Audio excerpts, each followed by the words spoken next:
Test. Test, Microphone. test. Microphone on. We already did it, but we're going to get Dun, it. dun, dun. Okay. That's it. That's it.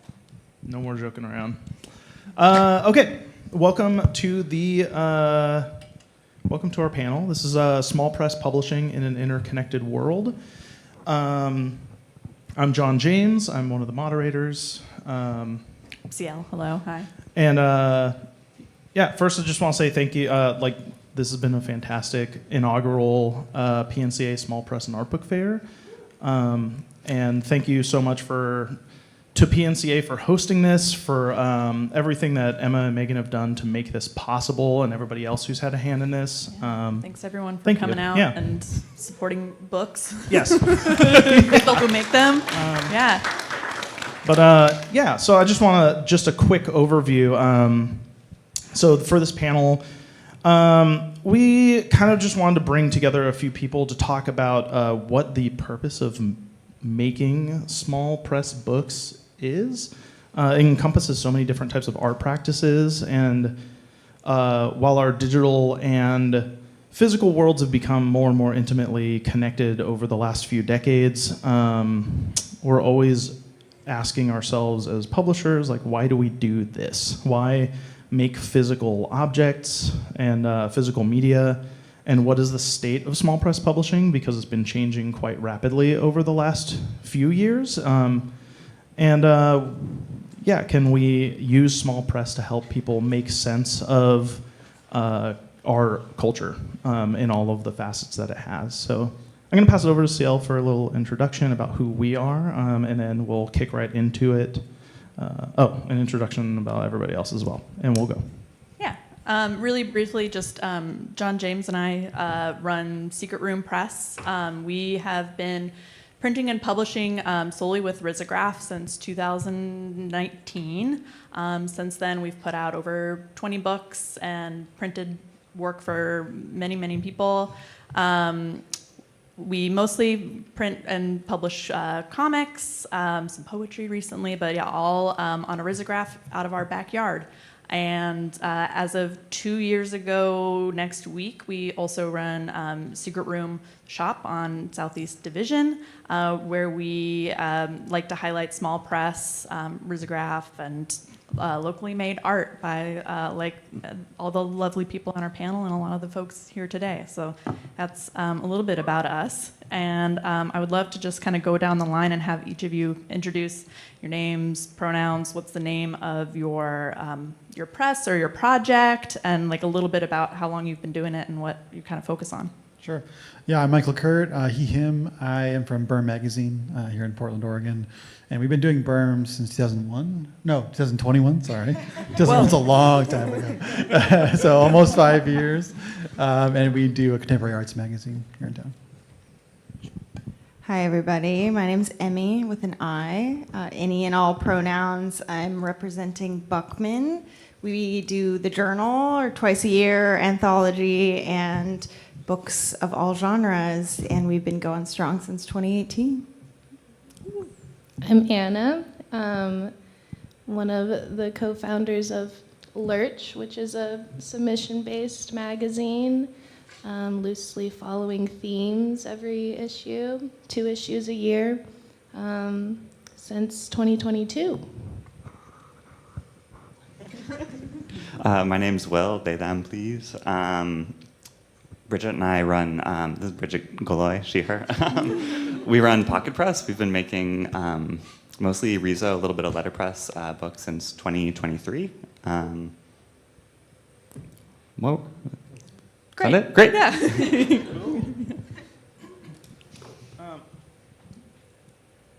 Excellent. Okay, well, let's just kick right into our questions, as we have about an hour, and we'd like to have some extra time for Q&A as well.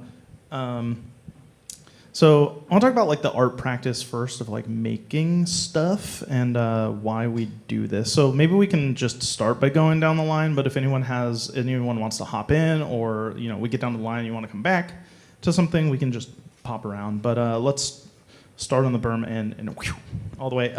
So what draws you to creating physical media, and why do you feel it's important to publish books in a physical form rather than just posting things online? Sure, yeah. So Wes and I, who run Berm, started as a podcast before that. And as a podcast, it's so ephemeral, you just don't see anybody or do anything outside of the computer. And we both work on the computer for our day jobs, and so we wanted very badly to end the podcast and then start making physical magazines. And we're only physical, we don't have any online articles or anything. And it really helped us to learn stuff that we were interested in. So I wanted to get much better at like curating and editing, and Wes wanted to get much better at magazine design and building a portfolio that way. And we decided to print the magazine first as a smaller zine, and now as a much larger 8.5 by 11 magazine. Oh, physical media. I grew up in a really small town, so I had publications kind of being my portal to culture. And obviously we have the internet to be that now, but I think it's still just interesting how kind of the most disruptive technology now is back to analog, because it's right in front of you, it's in your hands, you walk by it, it catches your eye, whatever. And we're obviously in such a time of revisionist history too, that I think it's very important to have these artifacts of things that have captured the moment and stay preserved as that. Like when I read a book sometimes I think this is psychedelic, man, because this is a person that died a long time ago and they're just like interacting with our current reality, and I'm having that like multi-lifetime generational experience with something that feels really intimate because I'm holding it and I'm having like a one-to-one experience with it versus just kind of blasting stuff out to like a generalized audience on the internet. Yeah, I think physical media is so important. Me and Emma, who actually helped run this whole book fair, are both graphic designers, so we were looking for something to make, and we started that process by just asking people if we could help publish them. And being able to see our designs that we see like for months on the computer printed is just so special. And also seeing people be able to see their art printed is also so special. So just a amazing way for community. I grew up in like a book family, a lot of books everywhere, so I really like books still. Physical media like can give us different stuff than digital media can, you know, like phone screens are a certain size and they do like a certain thing with light, and that's like really cool and awesome. But prints do different things, and you can have like with in the case with RISO, like a bunch of colors that like screens actually like can't represent those colors. So that's really fun and exciting, I think. So yeah, sort of creating objects that can tell stories and do things differently than the other kinds of media that we're used to seeing in our day-to-day lives.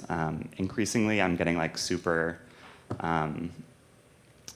obsessed with kind of print media and physical media for like distribution reasons.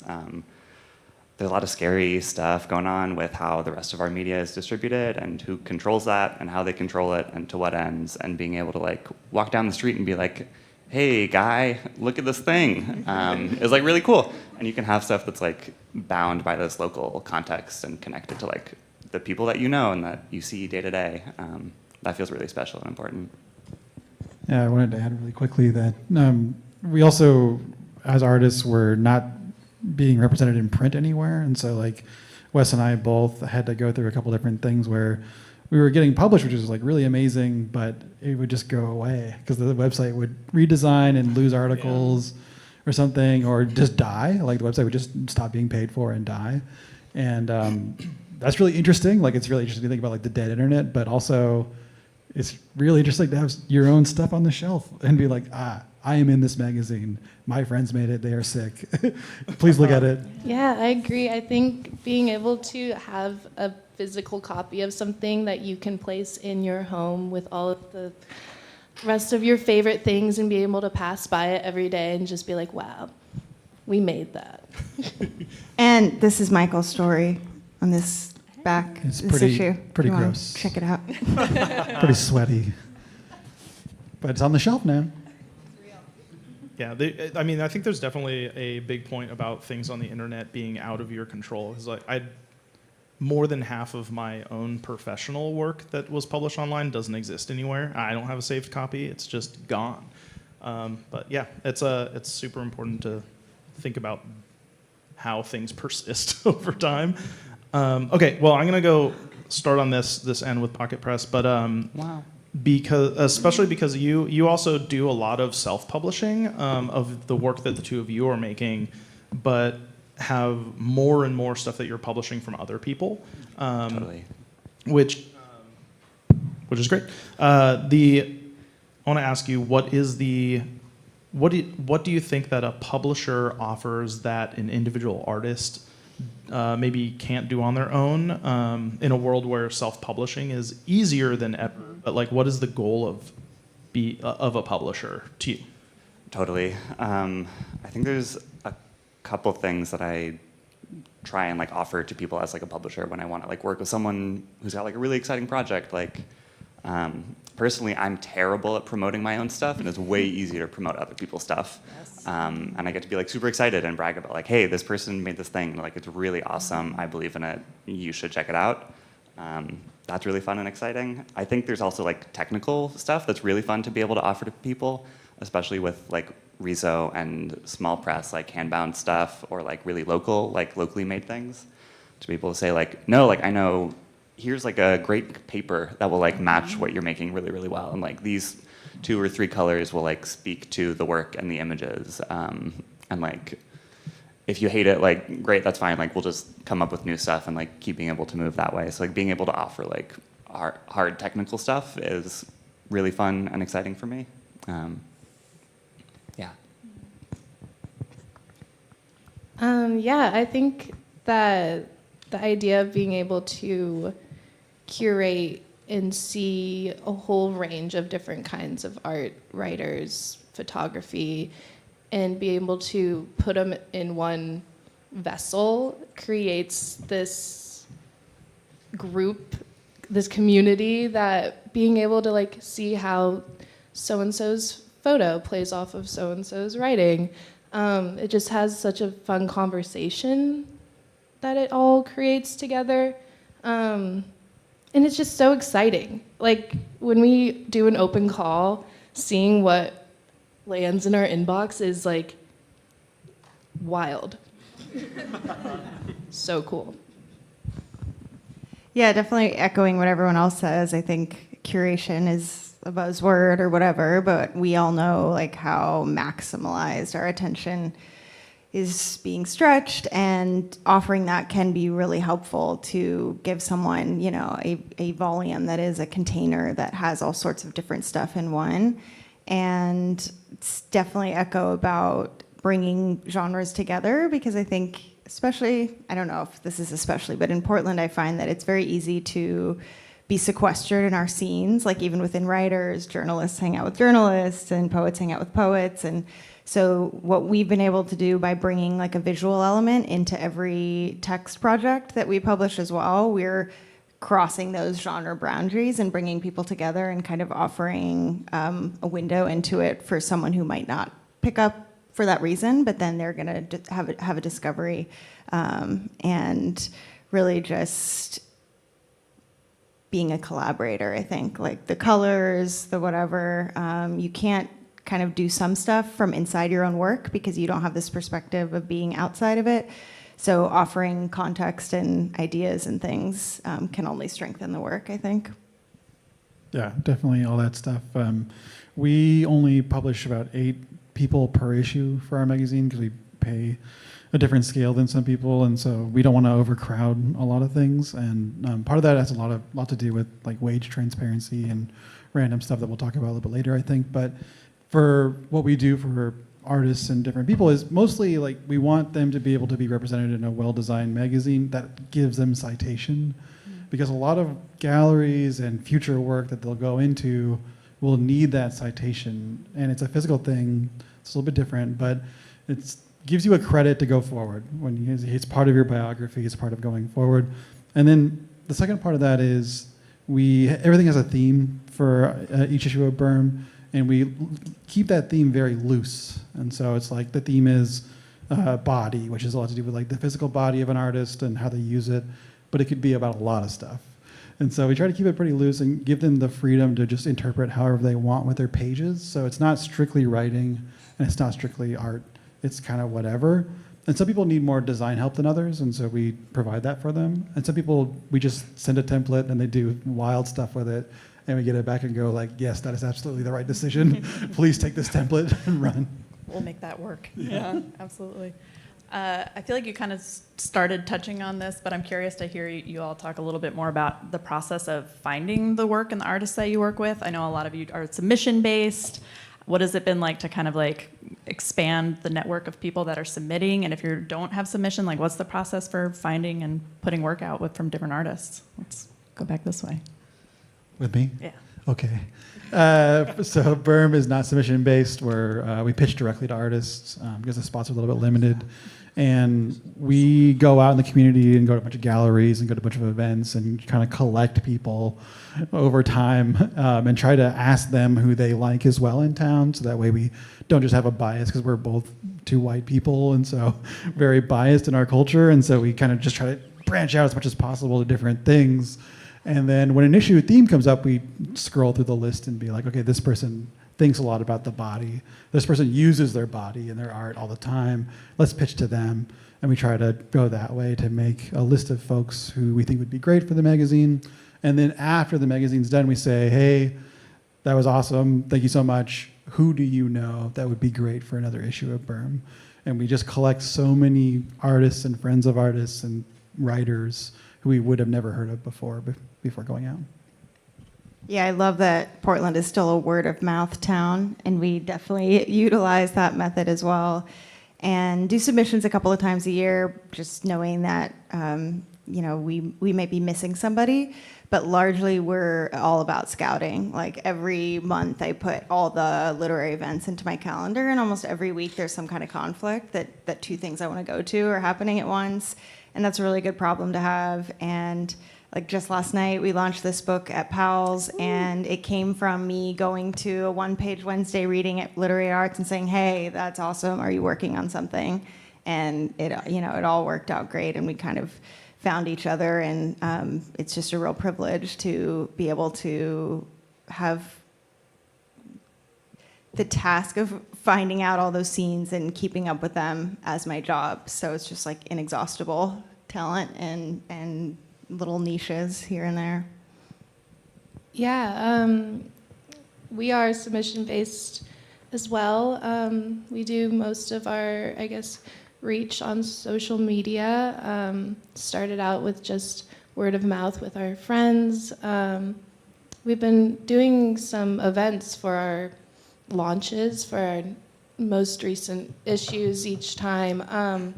And that's been great because people bring their friends and it's like a little party and everyone can see like, oh, I'm on that page with you. Nice to meet you. Like, it's so cool. But it becomes like, a community that it's almost like we call them our lurchers, that it's fun. I don't know. Not that that sounds kind of culty, but yeah, I think it's fun to like all be involved, collaborate all together. Yeah. The times that we have like worked with other people on stuff, sometimes it's like, oh, there's like a friend or a friend or a friend who like I know is up to really cool stuff, who's like looking for a place to get it published out in the world, and like I'm so stoked to like be able to help, or to be able to help when I can and just like work with people and like, I know you've got this cool thing, let's do it. There's a couple projects that have been like submission based, and I really like flyers. I really like local, super duper weird local stuff. So like, I actually don't want this on the internet. Like, you got to go walk around the neighborhood and like look for a flyer, and then submit that way. You're the most hyper local publication that I can think of. There, you got to walk around in lads and find the flyers. It's super duper fun and sweet, and like I don't know. Like, I know everyone's up to stuff. Like, I know people are up to things. Like, what are you up to? Tell me. Let me print it. Yeah, I think it's fascinating. I'm realizing like a couple of things as we're talking about everything, that like I like everything that all of you are doing for different reasons, but all of it is multimedia. in some way, where you're not like strictly going, we're only publishing poetry, we're only publishing photography, we're only publishing art, etc. And that's a thing that I think like that Emmy, you were touching on about like the way that the communities can be very siloed in Portland, that I think that publications like this and the events that come off of them are like very helpful for breaking those boundaries. And for me, I'm always excited to see like, oh, this like person who's doing like, who's a cartoonist is like, their next book is just poetry, or like, I'm like, that's crazy that you couldn't get away with that like 3 decades ago. And like, you know, people who are like, oh, I'm a musician, but I just made a movie instead because I didn't want to make another album. And like, it's possible, and it's cool to see like that all of you as publishers are kind of upholding that as a core thing, whether that's like intentional or not. But it's happening. It's really cool. Can I ask you the same question? How do you guys feel about reaching out to people? How do we reach and out to finding who you do with your press? Yeah. Well, we've been kind of, if you don't mind me taking this, No, go for it. we've been kind of on the tabling circuit for like, I mean, for about 7 years as our press. And I think the more you do tabling events like this, the more you just meet other artists. So like there's different people here than there are at the Portland Zine Symposium and the Read Zine Fest and the other events that are going on in town. But also we always try to go to like Short Run up in Seattle and VanCaf in Vancouver, BC. And just over time, we just meet people. And I think like for us, we're always trying to, if we really like an artist, we just reach out. We're just like, hey, if you're interested, we would love to do something someday. If you want boundaries around that to make it like more possible for you to like grasp the plan, great. If you have a thing that you're working on that you want to pitch us, let's talk about it. And then again, similar like friends of friends, where like someone is like, here's a thing that I made. Also, have you met my friend over here who's doing some stuff that I think you'll also like? And like our slate has grown from like 3 books a year to like last year, I think we put out 7 or 8 books. And this year we have like around 8 books or more in the slate. And hopefully people don't finish their books in time so we can like not do more than that. But yeah, it's for us, it's a process. I mean, we just stay locked in on what's going on, and like especially the like underground and alt comic scenes. So we're just like constantly scrolling and then going into the real world and talking to people and asking them what kind of comics they like, what kind of stuff is exciting. I'm also going to add that I feel like we kind of stumbled into publishing kind of on accident, where we got a printer and we're like, cool, we can print. And like John's background is in copywriting and mine's in design, and friends were like, I have this book, but I don't want to print it. And we're like, oh, well, we have a printer. And like, I feel like the more we did that, like we're at a point now where people approach us about printing stuff, which just kind of happened on accident. Like it was, we bought a printer is how we ended up publishing. So I'm actually kind of curious to throw that question at everybody. Like, what has been your personal journey to start making books and then to start making books for other people? Yeah, like I said, we started podcasting, and that allowed us to meet a lot of artists and musicians and writers and everybody. But we couldn't pay them to do the interviews, and so we were like, how do you get paid to do anything? Which is still a question we're asking, by the way. If you know the answer, let me know. But we wanted to make something physical. And what was the actual question? Yeah, I mean, just even your personal journey. I mean, Okay. like, well, that's, yeah, from podcasting, when were you like, actually, this is a book? So we started interviewing goth and industrial musicians, that went into metal musicians, then went into video game designers, and then just broadened from there into artists and different writers and things. And then we like, these people are awesome. People need to know about them. They have books in them. Let's get them out there. How do we get these friends paid to do work that they're doing amazing at? And we got very tired of podcasting after 7 years and 200 episodes, and then decided that we wanted to stop, but we didn't want to stop making anything. And so the same 2 people went and made a magazine instead. Had you ever made a magazine before? No. We had not made a magazine before. I had made a chapbook personally, and Wes had designed it, but it wasn't anything near what it is now. And then from there, we were like, okay, how do we get better at this? And how do we like keep pushing forward into different things? And how do we get weirder? You know, like how do we not just be a regular magazine that does regular stuff? And it just allowing artists to ask you questions about like, hey, can I put a hole in the middle of the magazine? Like, yes. We'll figure it out. Yeah, we'll ask the printer. Yeah. But yeah, I'm curious what you have to say about it. Well, I'm going to take this opportunity to go a little tangential because you brought up a printer. How many people have a printer in their home? In Any kind of printer. Okay, and how many of you are happy with the performance of your printer? Are you going to sell us on a printer? No, I'm like, why are we trying to go to another planet with our technology when we have not just mastered this very basic thing? Like, no one I know is happy with their printer. So just think about that. That's why we need, like someone with the expertise for it or who's done all the triage and whatever. Yeah. So that's something.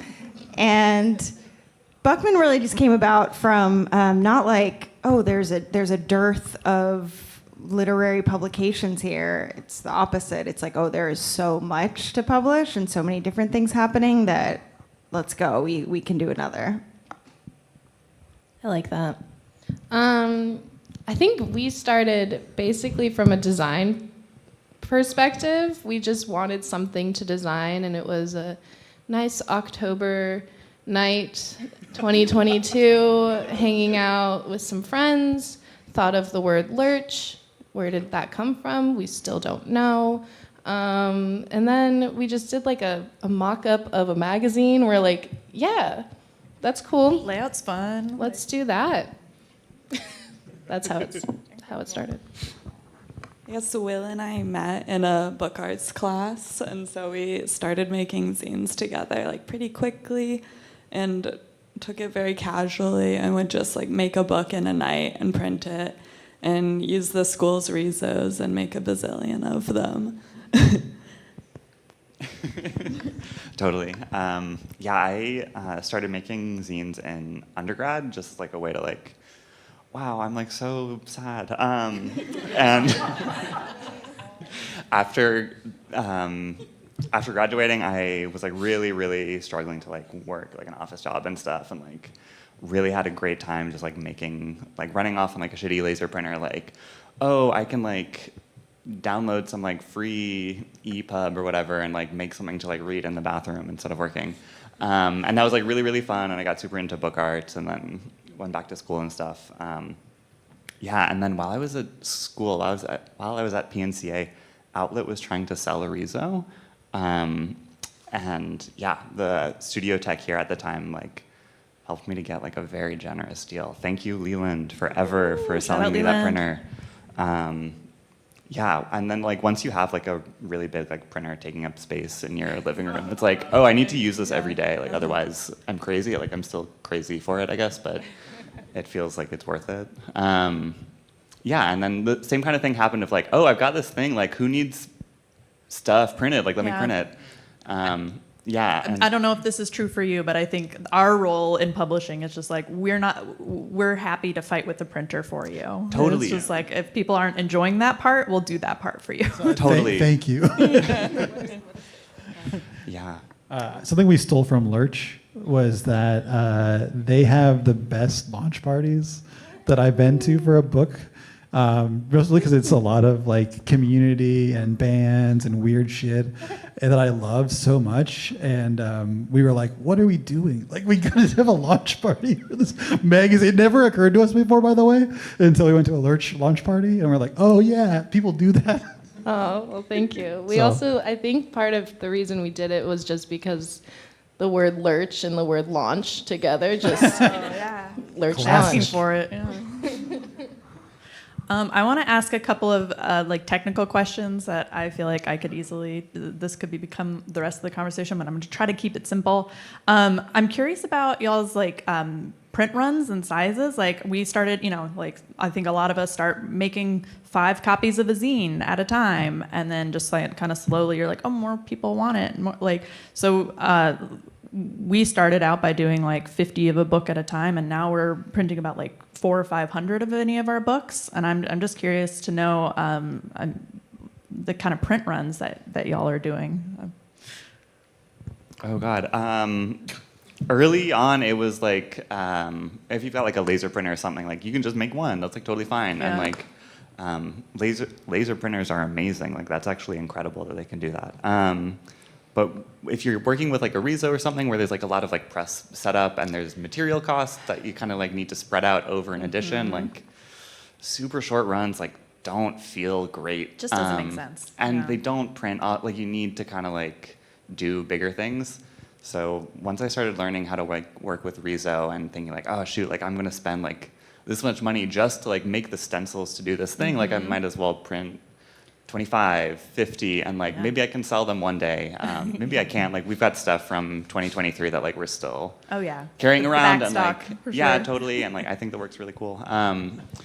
Yeah, these days, you know, you make a guess. Sometimes you're wrong, but we'll do like for like lads or something where like I want to get this out there. I want to have enough copies that like I can just like, oh, you have like $1, but you still want like take it, like get out of here. I don't care.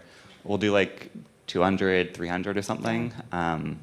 Yeah, for a second I was like, oh, what if I print big editions and then bind them as I need them? Oh, that's a trap. Yeah. You're gonna have stacks of loose sheets of Terrible. paper everywhere. Terrible. And then Bridget will be like, what the fuck's in this box? Yeah. Like, why are you holding Like, on to this? Why do I only have half of this book? Where's the other half? Yeah. Huge mistake. Yeah. So, you know, you learn.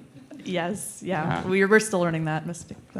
It's actually really heartening to hear that anyone else is doing that because we are Same. constantly like, if we do a run of 500, we can like bind all this tomorrow, and then we bind like 20, and we're like, that's all we really need, and so our house is just full of stacks of paper. So I'm glad we're in hell together.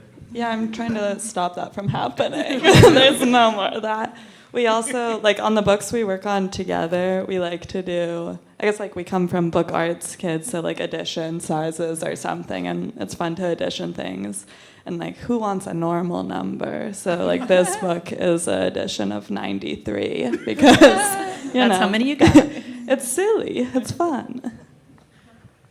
We do online ordering at the moment, which we would love to do local, but cost is a thing, sadly. But sorry. Oh, we'll get into that. Oh yes. Yeah, we usually order probably like about 100 to 150, and then luckily the place that we do online order from, they do a direct print link, so we can put that on our website. So for out of stock, people can then buy directly from the printer, which is cool. That's very cool. Yeah, we're in a similar boat, perhaps less virtuous than our peers, patronizing our awesome local printers. And it does vary project to project a little bit, but Ingram Spark is a giant corporation that if you want international distribution, you are a little bit at the mercy of them. And so it's a print-on-demand model, which is really cool for availability, because let's say someone wants to buy a Buckman Journal in Copenhagen or whatever, it'll print there in a local printer and ship to them rather than us having to put up like a really prohibitive cost of international shipping. But our biggest, channels of getting our books out there are local and very regional. So we are up in the multi-hundreds. We got 500 of this puppy. And, for like a book, that's quite a bit. Like, it's kind of depressing how low the bar is for a book to do well. If you sell 500 copies within 18 months, that's kind of anomalous. So we are betting on our authors for sure. Berm prints in sizes of 100, and so we're limited each issue to 100. When they sell out, they sell out.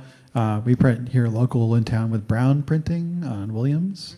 And we wanted specifically to do that, even though it costs quite a lot more than printing anywhere else, because we wanted to try to keep everything really super local and try to build that into the funding process, meaning we get grants with that in mind and claim that as the grant. So it's in the budget from the beginning and costs a lot when there's no grant. So it's nice to go down to the printing office and feel the paper and be like, I want to do something really weird. And they're like, yeah, let's do it. And then, pick up a box in person and meet everybody and talk to the accountants and like just have all that stuff together. But it's an issue of 100. And when it's out, it's out. And not all of them are out.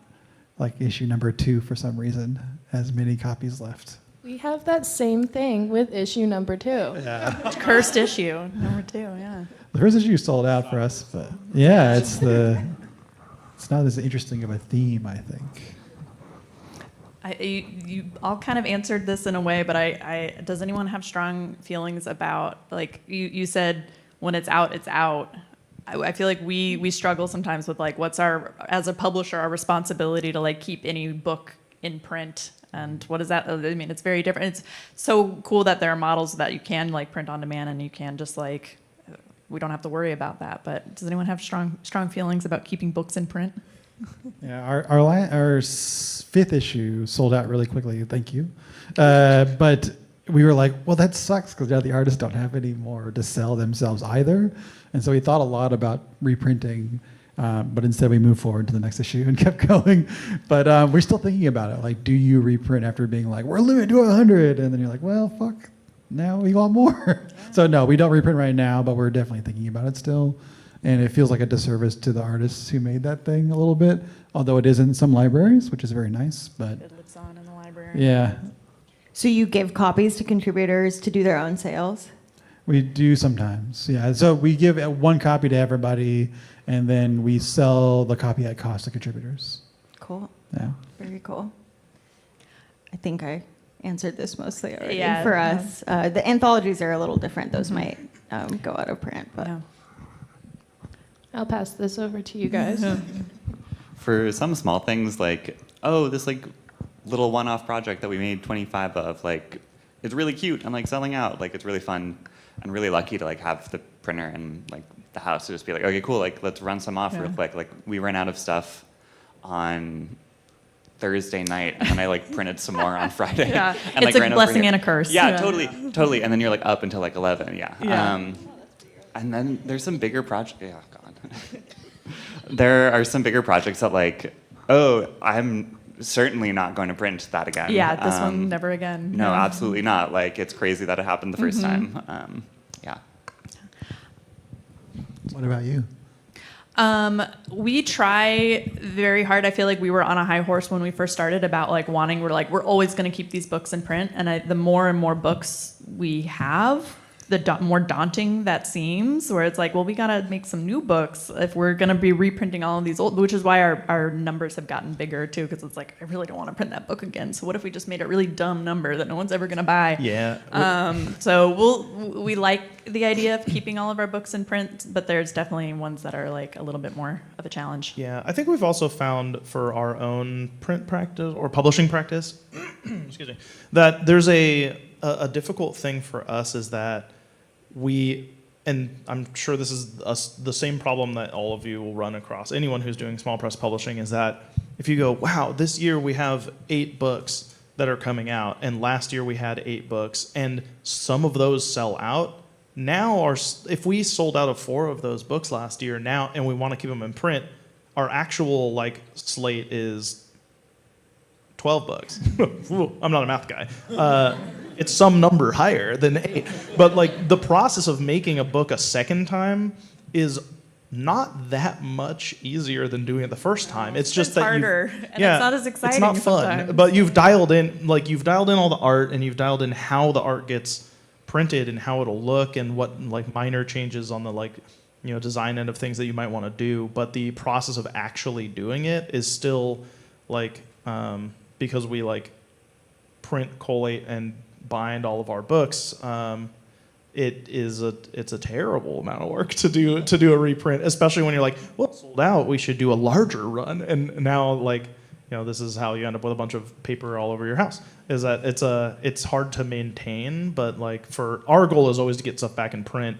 And then there's also like if anyone who's like printing stuff, you know that you'll notice over time that all of the paper companies merge with each other. They discontinue paper stocks. They change paper stocks. Paper costs rise. So like you can go back to reprint a book and you have to reapproach the entire project to figure out what paper you're going to print on, which seems like it should be locked in from having done it already. Yeah. But they stop making purple paper sometimes. Yeah, it's crazy. Purple paper. But this kind of thing is just yeah, we want to keep all of our books in print, but it's nearly impossible. Yeah. I'm gonna hold myself back from opening a can of worms. But the question I always want to ask is just like, how do you pay for making the books? Which is a hard thing to answer. And if anyone wants to jump in, but I do want to shout out the work that Berm has been doing with the Portland Independent Publisher Survey and the money issue that you put out, like doing the work of asking people these questions and asking like, where does the money come from? What's the like kind of scale and range of cost? That everyone should check that out. Like one word answer. Where does the money come from? Yeah. So we both have day jobs, but also we apply for a shit ton of grants all the time. It's the most work we do in the whole project of the magazine. We're mostly a grant writing company and not a magazine company. And we get maybe one of them a year out of all the applications we put in. So grants is the money. In the beginning, it was out of pocket. Which is a lot. And then now it's mostly grants and sometimes donations. One word, gambling. I'm not joking. In that case of my colleague Rich, who's the co-founder of Buckman, all it takes is one time to have good luck and then be someone who really cares about putting that into a generative place. And what the culture that we've developed from that is like a lot of transparency with authors of every time that we bring somebody on for a new book project, there's a meeting where we go through the contract and talk about royalty rates, and those are kind of tiered based on how many you sell and answer questions and stuff like that. And that doesn't mean that people still all the way read through them, but it's helpful to like demystify a lot of stuff that happens in a pretty exploitative industry when you're at a smaller level and can do that. Please read your contracts. If you ever get one, please read it carefully. Maybe the highlighter. Yeah, you can hire push a back. lawyer. You can but, can amend. I mean, just on the contracts thing, I also want to say if somebody is working on a book with you or they're like, I want to publish your work, do not be uncomfortable saying, give me a contract. That way you can make sure, because there's so much in small press, like, and we're certainly guilty of this because we work with a lot of our friends where we're like, after we put a book out, we're like, maybe we should all talk about the number of like how everything gets, how the payment works and stuff. And it's not like out of greed to get a contract, it's to protect both of you and to protect your art and the integrity of it. So. Yeah, LURCH's model right now is all, well, I guess the very beginning, I was still a student at PNCA, so I went down to student council and I pitched my little heart out and I said, we want to start this magazine. And then they funded our first round. And Incredible. then since then, all of our, what we take in goes into printing the next issue. We do keep applying to those grants, have not gotten one yet, but hoping maybe next year. But yeah, we would love to pay like our contributors and just have a more fulfilling system, I guess, with payment there. But that is something we are figuring out. Yeah, Pocket Press didn't really start with like a super big like goal of making money or anything, and kind of floats on vibes a lot of the time. Like, well, we've recently started counting book sales, Excellent. so that's cool. And every so often we'll be like, oh wow, there's an envelope full of cash. Let's go get dinner. Yeah, we turned it all into silver lately. Prudent financial advice. Recently, we got a grant for Lads Edition, though, so thank you, Rack. Nice. So that's super exciting. We're going to be able to put out 2 more of those this year. Love that.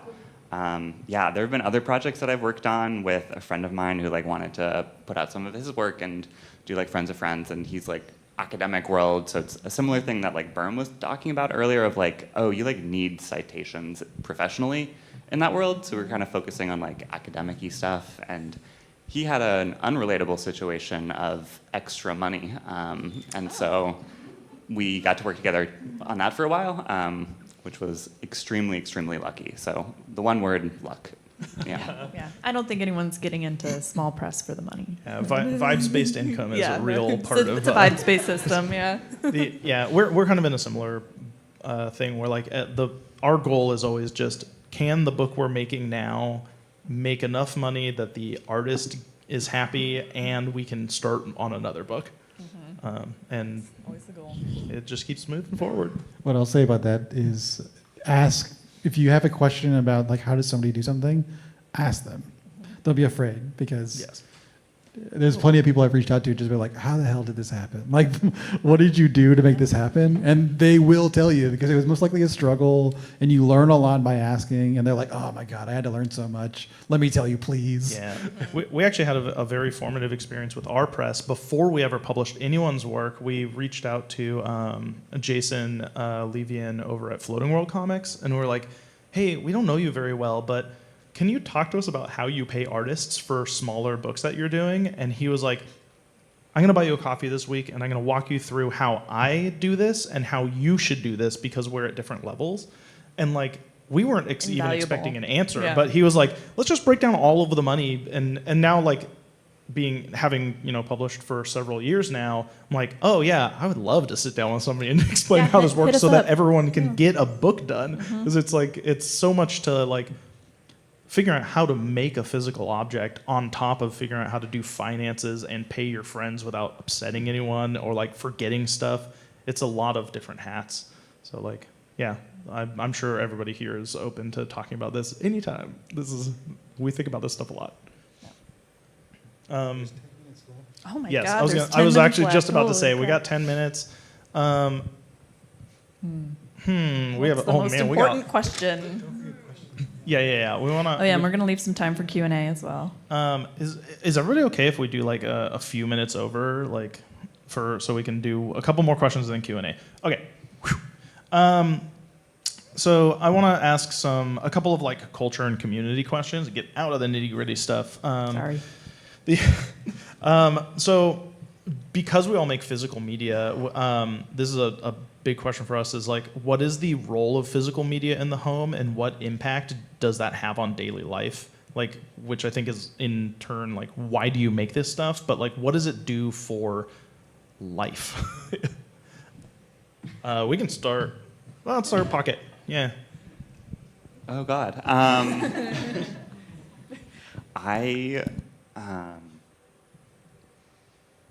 God damn. You grew up in a physical media house. What? You grew up in a physical media house. I grew up in a physical media house. Yeah. And then what? Yeah, and then I really continue to like physical media, and I like really feel like weird guilt and shame on my phone, and I don't like it. It makes me feel bad. I love reading the newspaper and drinking coffee in the morning. Like I love like getting like the Southeast Examiner is like a weird, goofy, like free paper, but like that rocks. Like send me weird, goofy, free newspapers that I can read while I like eat oatmeal. Physical media like it exists in your house, like it is there, like you will stumble across it. Your phone, you put it somewhere, your computer somewhere else. You like walk around and like, oh wow, look at that thing that I put on the wall, or like look at this stack of books by my bed that like I feel kind of shameful about not having read, but that I do intend to read, and like can reach over and just like grab something when like I don't know, I want to be distracted or like feel something. God, that's a hard question. Well, like specifically to RISO, there's just a certain quality that you just can't get other places. And I think like that's why we're really gravitated towards it. And, oh God, other small presses do those things. Can you repeat? Yeah. What is the role of physical media and in the home, and what impact does small press have on daily life? Wow, yeah. I know. Sorry, this is a real Right? existential one. We're Yeah. hopping right into it. I felt confident before. In the home. Wow. I mean, I guess we get a lot of our information from the physical media in our home. Magazines, newspaper. I don't know. I bought a magazine like off the rack the other day. I haven't done that in forever. Bad Bunny, People. It's great. Yeah, I don't know. I think that it informs us a lot about each other too, of what physical media that they have in their home. Like going to a friend's house and they have a behemoth bookcase full of books. I'm like, wow, I wouldn't have known that unless I came in your home, that you are a reader. I guess I could have asked, but I don't know what I'm saying with this answer. It's really hard. It's a tough one. I think that you're getting to something really important though, of like collecting and archives and like making a library Yes. of things that mean things to you. Yes, and I think also being creators, we can see something and be like, wait, I want that, but I can make it. Totally. And like references for like making future stuff, Yes. like being able to have a collection of like, here are these designers whose work like I really, really respect and admire, and like I can pour back over it when I need to like find inspiration or figure out like how did they do this thing that like impacted me in this way. Like I get to go back and like actually find it instead of like, oh, I saw it on Instagram like 4 days ago. Like maybe the algorithm will let me see it again, and like it won't. The algorithm won't let you see it again. It's gone. It's gone. Yeah, I love this question, and I'm going to go away thinking of it as well. Like, wow, okay, how can I make it? Because I know the role that it plays in my home, you know, which is so important. I'm the person with those bookshelves, and I got a really great gift from my friends. It's a stamp that says "From the Library of Emmy Greer" that I put in my books, and I just love learning so much. So I feel like I'm sharing that by like using my resources of lending my books out. And like Broadcast Mag I just read, and I learned about this woman scientist that I've never heard of, that tectonic plate theory just became common knowledge only like 60 years ago. So I've just been going around telling everybody about this thing that I learned from the magazine because, you know, I had it, you know, I'm going to read it cover to cover, and I'm going to absorb all that. And I think information from like a less mediated source is maybe the best thing there is. Yeah, I have a pretty decent sized reference library just for that, where it's like, I am like, what am I going to write about? I have no idea. I feel depressed and don't want to do anything. Hold on. Scan. This is a weird fucking book. All right, let's pick this out. And just flip through it and just be like, okay, what's this? Or for Berm, we have a lot of magazines that we just kind of go through a lot and just be like, what about this? What about this? What about this? That's one answer. The other answer is I work on a computer all day. I work for a tech company, don't do it. And all day I'm on screen. I come home and I cook dinner off screen, and then I read comic books until it's time to watch TV. Yes, so relatable. I have chronic migraine, so anytime that I can read something that's not on a screen is like a physical joy and relief.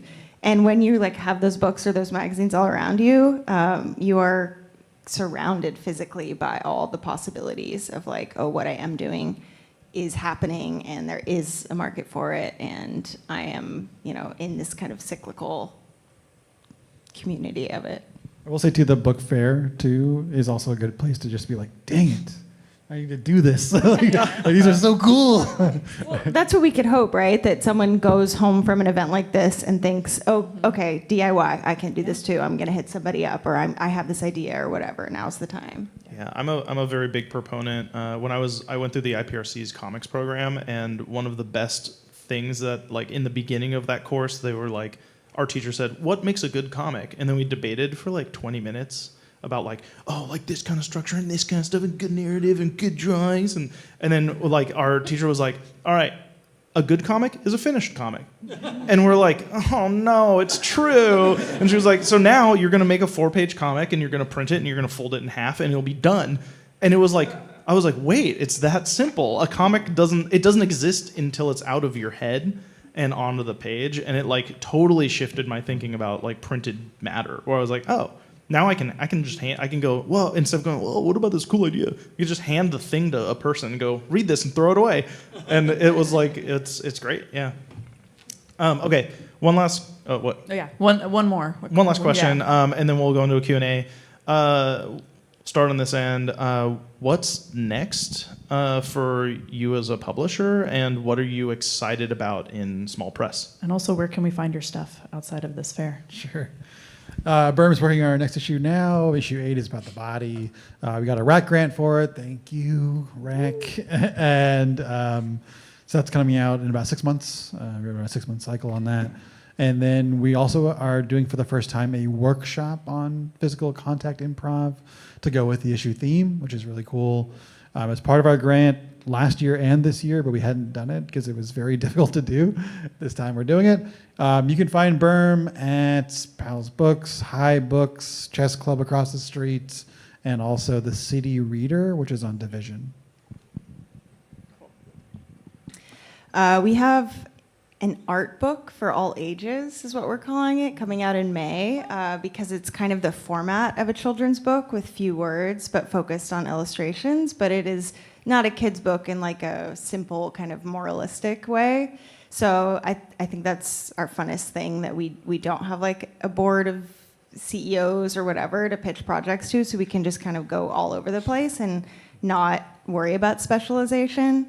And I just want to plug that, yes, all the same independent bookstores, Broadway Books, Chess Club, Up, you can find our books at. But anytime you're buying directly from the publisher, they are getting so much more of the sale. We love our independent bookstores as well, but they are taking often half of that sale, when then we have less than half to pay the designer, artist, everything. So makes a big difference to do it just on our website, and we have local pickups, so you don't have to, we even have to pay for shipping, and we're working on our new space in Northeast, the Buckman Mothership, so keep your eyes peeled for more info on that. That's awesome. Oops. Mothership. Lurch. Find Lurch on lurchzine.com. We are going to be uploading a shop soon. We've been in the works this month about that. What's next? Issue 6. Issue 6 is next, and we are choosing a theme in the next couple weeks. Yeah. Pocket Press exists sort of nominally on Instagram, but we don't get up to a lot there. You can find our stuff at Secret Room on Division, which is really sweet and fun. Sometimes some stuff is at Chess Club and a couple other shops in town. We really like going to book fairs, though. So Seattle Art Book Fair, Vancouver Art Book Fair, we're super excited for those. We should make a website, though. That was another question about but we didn't. Yeah. There's too much to talk about. Totally. On that note, I might open it up to the audience if anyone has questions. I know we're pushing our time, but if there are questions, I can come around with a microphone, and if you want to direct them to anybody up here or just a general question. Yeah, go ahead and just raise your hand if you have a question. Do you want a microphone? Sorry, should I come up there? I was paying attention, but I kind of wasn't. Nah, just chill. You can yell. Okay.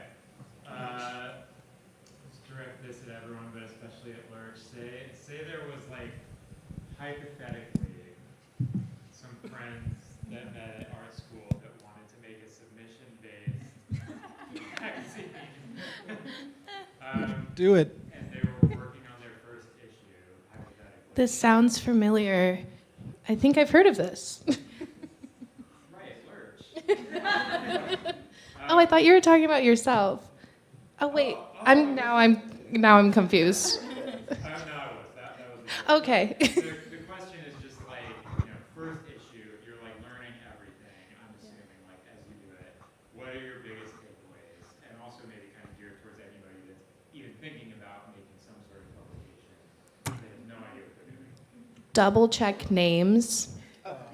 Like 5,000 times. Spelling. Page numbers. Honestly, I think names. That is what I wish I had more in my head at the beginning. There's a lot of information out there online, but it's not good. So just ask people who make magazines already a lot of questions. They're very open to talking about it, as we've seen here.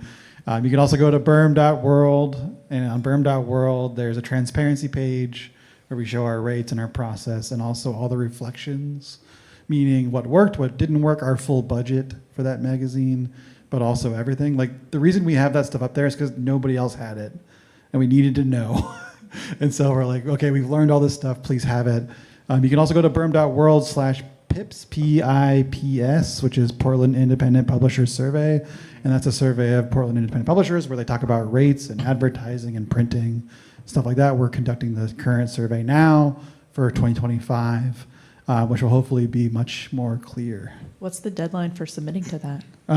Last week, but you can still submit. If you have a magazine, we're going to give you like another month to submit because we got enough submissions, but I'd like a little bit more. Cool. My piece of advice too is like, do not rush to print.